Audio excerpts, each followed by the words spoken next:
Bienvenue à tous. Dans cette formation consacrée à la réalisation d'un site web avec Bootstrap, nous allons voir la gestion des grilles. Les grilles sont deux éléments clés de Bootstrap. Alors, il faut savoir le manipuler par la pratique. C'est ce que nous allons faire, c'est-à-dire nous allons intégrer les grilles dans notre site web. Pour le faire, nous venons déjà au niveau de notre site web. On est là. Alors, je vais mettre un div et je la ferme immédiatement. Et au niveau de ces divs, la première des choses que je dois définir, il s'agit de la ligne. La ligne, pour le faire, je définis la classe row. Voilà.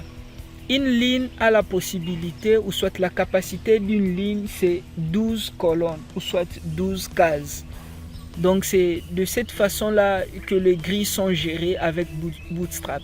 Dans une ligne, vous avez en réalité 12 compartiments. Et vous devez voir de quelle manière vous allez le répartir entre les différents éléments. Alors moi, j'ai besoin de 3 zones. Donc dans 3 zones, je vais leur donner à chacune 4 compartiments. Ce qui me permettra d'avoir 4, 4, 4, ce qui fait 12.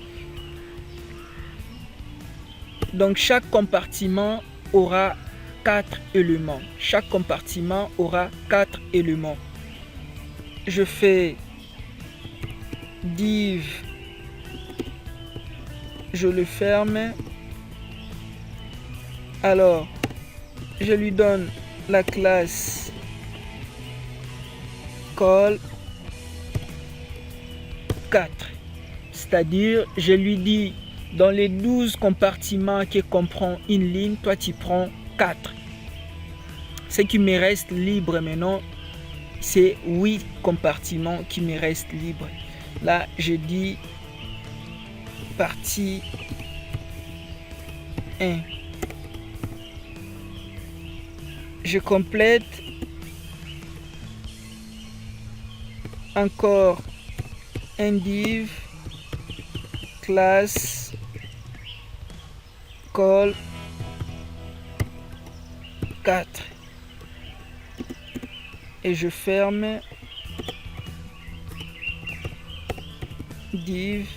Voilà.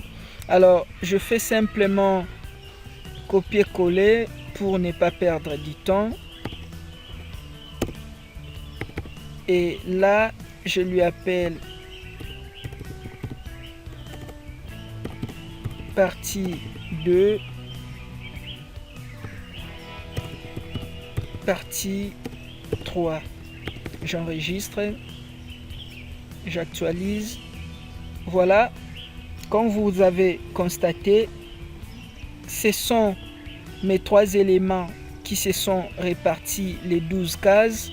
Le premier occupe 4 compartiments, le deuxième 4 compartiments et puis le troisième 4 autres compartiments. Je peux même changer, donc tout dépend de moi, je peux donner à celui du milieu 6 compartiments. Alors si je lui donne 6 compartiments, cela signifie que les autres doivent se partager également les 6 autres compartiments.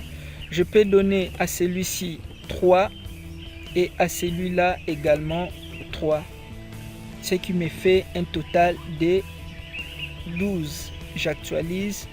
Voilà, on voit clairement que celui-ci a plus d'espace. Donc je remets tel qu'il était parce que c'est cette configuration là que je vais m'en servir. Voilà, nous avons eu maintenant une idée de quelle manière gérer les grilles, comment gérer les différents compartiments, comment est-ce qu'on peut l'affecter. Alors, dans la vidéo qui va suivre, nous allons maintenant peupler ces différentes lignes ou colonnes qu'on vient de créer.